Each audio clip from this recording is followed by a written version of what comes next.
Welcome to day 261 of this one-year chronological Bible reading.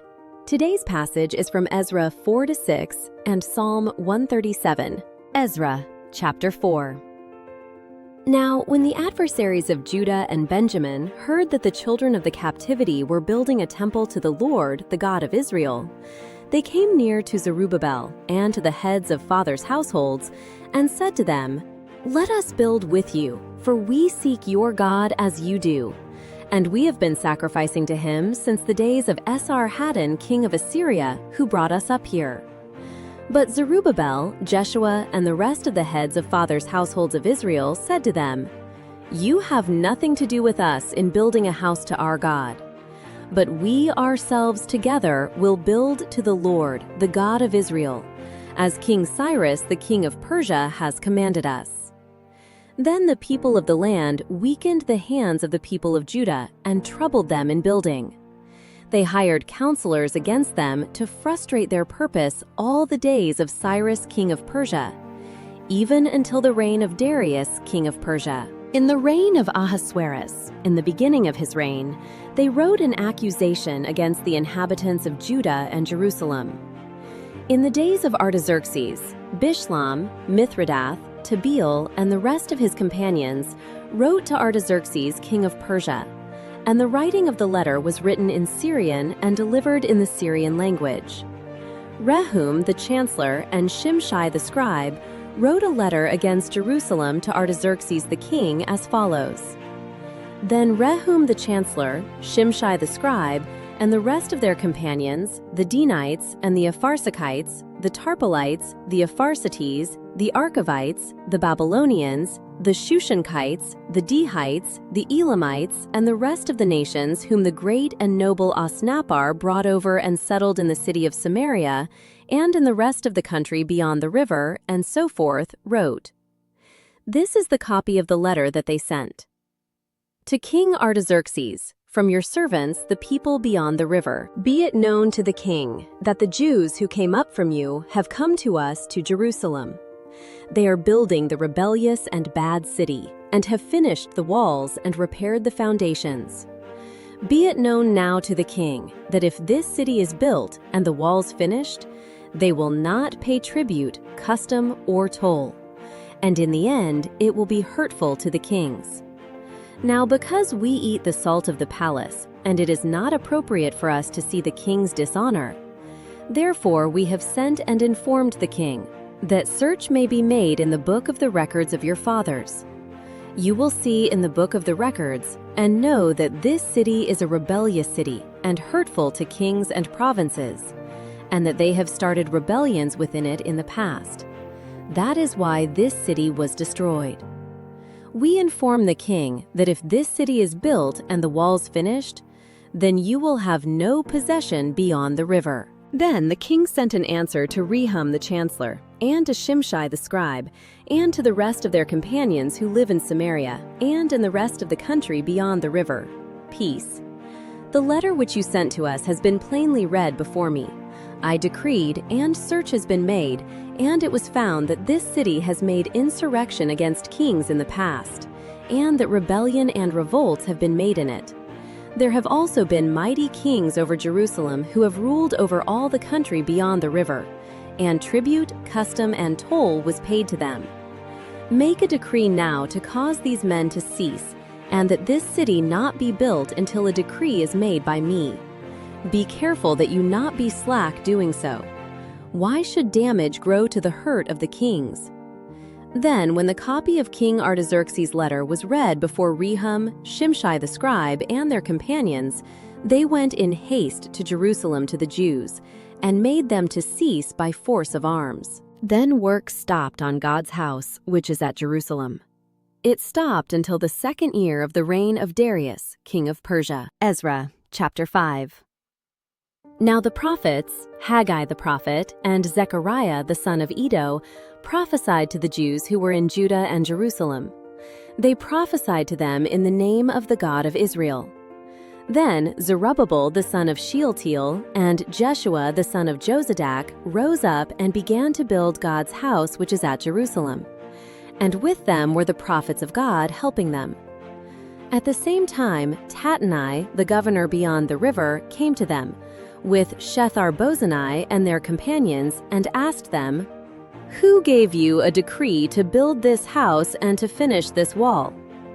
They also asked for the names of the men who were making this building. But the eye of their God was on the elders of the Jews, and they didn't make them cease until the matter should come to Darius, and an answer should be returned by letter concerning it. The copy of the letter that Tatnai, the governor beyond the river, and Shethar-bozenai and his companions, the Apharsachites, who were beyond the river, sent to Darius the king follows. They sent a letter to him in which was written, "To Darius the king, all peace. Be it known to the king that we went into the province of Judah to the house of the great God, which is being built with great stones, and timber is laid in the walls. This work goes on with diligence and prospers in their hands. Then we asked those elders and said to them thus, 'Who gave you a decree to build this house and to finish this wall?' We asked them their names also, to inform you that we might write the names of the men who were at their head. Thus they returned us answer, saying, 'We are the servants of the God of heaven and earth, and are building the house that was built these many years ago, which a great king of Israel built and finished. But after our fathers had provoked the God of heaven to wrath, he gave them into the hand of Nebuchadnezzar, king of Babylon, the Chaldean, who destroyed this house and carried the people away into Babylon. But in the first year of Cyrus, king of Babylon, Cyrus the king made a decree to build this house of God. The gold and silver vessels of God's house, which Nebuchadnezzar took out of the temple that was in Jerusalem and brought into the temple of Babylon, those Cyrus the king also took out of the temple of Babylon, and they were delivered to one whose name was Sheshbazzar, whom he had made governor. He said to him, "Take these vessels, go, put them in the temple that is in Jerusalem, and let God's house be built in its place." Then the same Sheshbazzar came and laid the foundations of God's house which is in Jerusalem. Since that time, even until now, it has been being built, and yet it is not completed. Now therefore, if it seems good to the king, let a search be made in the king's treasure house, which is there at Babylon, whether it is so that a decree was made by Cyrus the king to build this house of God at Jerusalem. And let the king send his pleasure to us concerning this matter. Ezra, chapter 6. Then Darius the king made a decree, and the house of the archives, where the treasures were laid up in Babylon, was searched. A scroll was found at Achmetha, in the palace that is in the province of Media, and in it this was written for a record. In the first year of Cyrus the king made a decree. Concerning God's house at Jerusalem, let the house be built, the place where they offer sacrifices, and let its foundations be strongly laid, with its height 60 cubits and its width 60 cubits, with 3 courses of great stones and a course of new timber. Let the expenses be given out of the king's house. Also let the gold and silver vessels of God's house, which Nebuchadnezzar took out of the temple which is at Jerusalem and brought to Babylon, be restored and brought again to the temple which is at Jerusalem, everything to its place. You shall put them in God's house. Now therefore, Tatnai, governor beyond the river, Shethar-bozenai, and your companions, the Apharsachites, who are beyond the river, you must stay far from there. Leave the work of this house of God alone. Let the governor of the Jews and the elders of the Jews build this house of God in its place.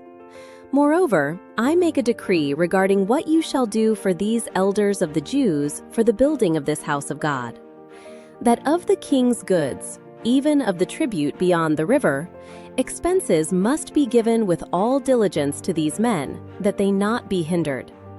That which they have need of, including young bulls, rams, and lambs for burnt offerings to the God of heaven, also wheat, salt, wine, and oil, according to the word of the priests who are at Jerusalem, let it be given them day by day without fail, that they may offer sacrifices of pleasant aroma to the God of heaven and pray for the life of the king and of his sons. I have also made a decree that whoever alters this message, let a beam be pulled out from his house, and let him be lifted up and fastened on it, and let his house be made a dunghill for this. May the God who has caused his name to dwell there overthrow all kings and peoples who stretch out their hand to alter this, to destroy this house of God which is at Jerusalem. I, Darius, have made a decree. Let it be done with all diligence. Then Tatnai, the governor beyond the river, Shethar-bozenai, and their companions did accordingly with all diligence, because Darius the king had sent a decree. The elders of the Jews built and prospered through the prophesying of Haggai the prophet and Zechariah the son of Iddo.